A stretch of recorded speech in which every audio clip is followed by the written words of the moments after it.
क्या करते हैं इसके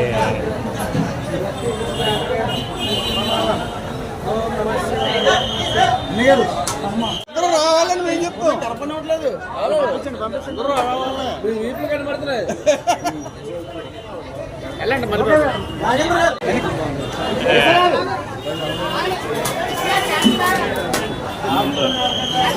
వెనకరండి వెనకరండి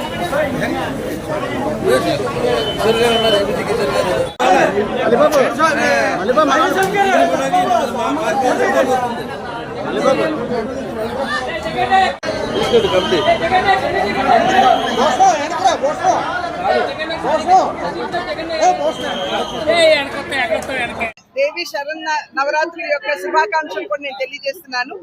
ఆ తల్లి చల్లని చూపు మన అందరి మీద ఉండాలని, సర్వే జన సుఖినో భవంతు అంటూ అందరినీ ఆశీర్వదించాలని ఆ తల్లిని వేడుకుంటూ మరి ఒక్కసారి అందరికీ నా శుభాకాంక్షలు తెలియజేస్తున్నాను.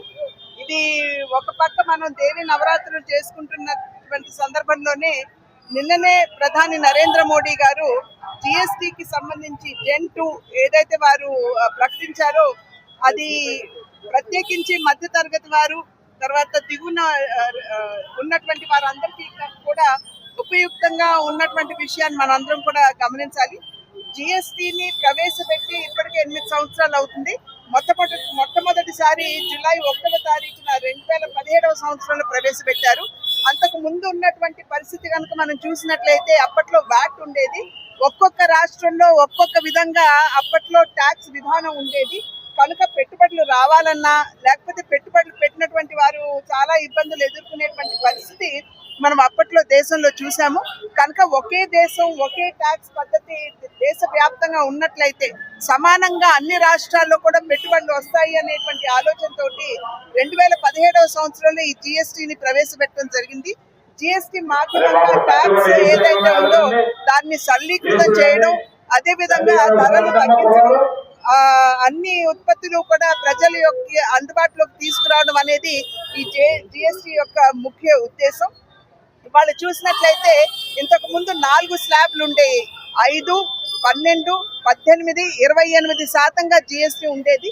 కానీ ఈ రోజున దేశంలో ఉన్నటువంటి పరిస్థితిని దృష్టిలో పెట్టుకుని దాన్ని సరళీకృతం చేస్తూ కేవలం 2 స్లాబ్లు మాత్రమే ప్రవేశపెట్టారు. అది 5% మరియు 18%.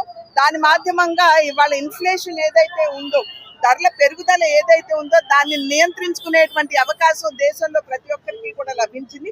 అది మాత్రమే కాకుండా దాని యొక్క మంచి ప్రభావం ఏ విధంగా మన దేశంలో ఉన్నటువంటి ఆర్థిక వ్యవస్థ మీద ఉంటుందంటే, వ్యవసాయానికి సంబంధించి కనుక మనం చూసినట్లయితే వ్యవసాయానికి వాడేటువంటి మిషనరీ ఏదైతే ఉందో అవన్నీ కూడా ధరలు తగ్గి ఇవాళ రైతులకి రాబడి పెరిగేటువంటి అవకాశం ఉంది. దానికి తోడు పెస్టిసైడ్స్ మరియు ఎరువులు కూడా ధర తగ్గేటువంటి అవకాశం ఉంది.